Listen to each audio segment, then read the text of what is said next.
ಸಾಗರ ರಾಜ್ಯಕ್ಕೂ ಮರ್ಯಾದೆ ಪುರುಷನ ಜಪ. ಅಮೆರಿಕಾದಲ್ಲೂ ಅಯೋಧ್ಯೆ ರಾಮ ಮಂದಿರದ ಭಜನೆ. ಜನವರಿ 22ನೇ ತಾರೀಕು ರಾಮ ಮಂದಿರ ಲೋಕಾರ್ಪಣೆ ಕಾರ್ಯಕ್ರಮ ಎಲ್ಲರಿಗೂ ಗೊತ್ತಿರುವಂತಹ ವಿಚಾರವಾಗಿದೆ. ಈ ಲೋಕಾರ್ಪಣೆಯನ್ನ ನೋಡೋಕೋಸ್ಕರನೇ ಜನಸಾಗರಗಳು ಬರುವಂತಹ ನಿರೀಕ್ಷೆ ಕೂಡ ಮಾಡಲಾಗಿದೆ ಅಯೋಧ್ಯೆ ರಾಮ ಮಂದಿರದ ಟ್ರಸ್ಟ್. ಈ ಕಾರಣಕ್ಕೋಸ್ಕರ ಹಲವಾರು ಕಡೆ ಸ್ಕ್ರೀನ್ ಅನ್ನ ಹಾಕಲಾಗಿದೆ. ನೇರ ಪ್ರಸಾರವನ್ನ ತೋರಿಸ್ತೇನೆ ಅಂತ ಟ್ರಸ್ಟ್ ನವರು ಹೇಳಿದ್ದಾರೆ.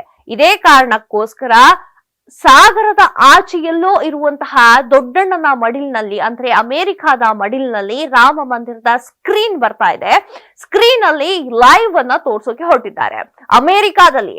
ಹಾಗೆ ಥೈಲ್ಯಾಂಡ್ ಅಲ್ಲೂ ಕೂಡ ರಾಮ ಮಂದಿರದ ಭಾರತದ ಅಯೋಧ್ಯೆಯ ರಾಮ ಮಂದಿರದ ಪ್ರತಿಷ್ಠಾಪನೆಯನ್ನ ಲೈವ್ ತೋರ್ಸೋಕೆ ಹೊರಟಿದ್ದಾರೆ. ಹಾಗಾದ್ರೆ ಏನದು ಸುದ್ದಿ? ಇಲ್ಲಿದೆ ನೋಡಿ ಮಾಹಿತಿ. ಇದೇ ಜನವರಿ 22ರಂದು ಐತಿಹಾಸಿಕ ರಾಮ ಮಂದಿರ ಉದ್ಘಾಟನೆ ನಡೆಯಲಿದೆ. ಜೊತೆಗೆ ರಾಮ ಮಂದಿರದ ಗರ್ಭಗುಡಿಯಲ್ಲಿ ಶ್ರೀರಾಮಲಲ್ಲಾ ಪ್ರತಿಷ್ಠಾಪನೆಯೂ ಕೂಡ ನಡೆಯಲಿದೆ. ಈ ಐತಿಹಾಸಿಕ ಕ್ಷಣವನ್ನ ಕಣ್ತುಂಬಿಸಿಕೊಳ್ಳಲು ಇಡೀ ವಿಶ್ವವೇ ಕಾದು ಕುಳಿತಿದೆ. ಅಂದು ಪ್ರಧಾನಿ ನರೇಂದ್ರ ಮೋದಿ ಸೇರಿದಂತೆ ಗಣ್ಯಾತಿ ಗಣ್ಯರು ಉದ್ಘಾಟನಾ ಸಮಾರಂಭದಲ್ಲಿ ಪಾಲ್ಗೊಳ್ಳಲಿದ್ದಾರೆ.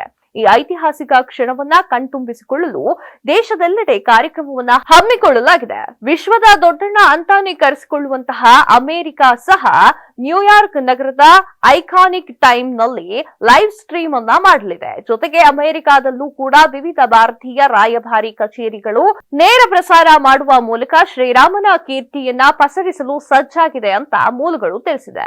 ಇನ್ನು ಥೈಲ್ಯಾಂಡ್ ನಲ್ಲೂ ಕೂಡ ನೇರ ಪ್ರಸಾರ ಮಾಡಲಿದ್ದಾರೆ.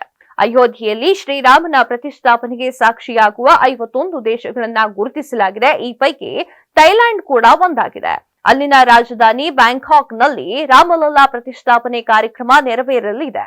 ಥೈಲ್ಯಾಂಡ್ ರಾಜಧಾನಿ ಬ್ಯಾಂಕಾಕ್ನ ಶ್ರೀಮಂತ ಹಿಂದೂ ಸಾಂಸ್ಕೃತಿಕ ಪರಂಪರೆಗೆ ನೆಲೆಯಾಗಿದೆ. ಭಾರತ ಹಾಗೂ ಥೈಲ್ಯಾಂಡ್ ಬಲವಾದ ಸಂಸ್ಕೃತಿ ಮತ್ತು ಐತಿಹಾಸಿಕ ಬಂಧವನ್ನ ಒಳಗೊಂಡಿದೆ. ಥೈಲ್ಯಾಂಡ್ನ ಹಲವಾರು ರಾಜರು ರಾಮನ ವಂಶಸ್ಥರು ಭಾಗಿಯಾಗಿದ್ದಾರೆ ಅಂತ ಹೇಳಲಾಗ್ತಾ ಇದೆ. ಇಲ್ಲಿರುವ ಪ್ರತಿಯೊಬ್ಬ ರಾಜನಿಗೂ ಅವರ ಹೆಸರಿನಲ್ಲಿ ರಾಮನ ಬಿರುದು ಇದೆ. ಅದು ಇಲ್ಲಿನ ಹಳೆಯ ಸಂಪ್ರದಾಯವಾಗಿದೆ ಅಂತ ವಿಶ್ವ ಹಿಂದೂ ಫೌಂಡೇಶನ್ ಸ್ಥಾಪಕ ಹಾಗೂ ಜಾಗತಿಕ ಅಧ್ಯಕ್ಷರು ಆಗಿರುವಂತಹ ಸ್ವಾಮಿ ವಿಜ್ಞಾನಾನಂದ ಅವರು ತಿಳಿಸಿದ್ದಾರೆ. ಉತ್ತರ ಪ್ರದೇಶದ ಜೈಲಿನಲ್ಲೂ ಕೂಡ ನೇರ ಪ್ರಸಾರವನ್ನ ಮಾಡ ಹೊರಟಿದೆ ಸರ್ಕಾರ. ಉತ್ತರ ಪ್ರದೇಶದ ಎಲ್ಲಾ ಜೈಲುಗಳಲ್ಲಿಯೂ ಜನವರಿ 22ರಂದು ರಾಮ ಮಂದಿರದ ಉದ್ಘಾಟನೆ ಸಮಾರಂಭ ನೇರ ಪ್ರಸಾರ ಮಾಡಲಾಗುವುದು ಅಂತ ಸಚಿವ ಧರ್ಮವೀರ್ ಪ್ರಜಾಪತಿ ಅವರು ತಿಳಿಸಿದ್ದಾರೆ. ಕೈದಿಗಳು ಸಹ ಕಾರ್ಯಕ್ರಮದ ನೇರ ಪ್ರಸಾರ ವೀಕ್ಷಿಸಲು ಸಾಧ್ಯವಾಗುತ್ತೆ. ಸದ್ಯ ರಾಜ್ಯದಲ್ಲಿ 1.05 ಲಕ್ಷಕ್ಕೂ ಹೆಚ್ಚು ಕೈದಿಗಳಿದ್ದಾರೆ.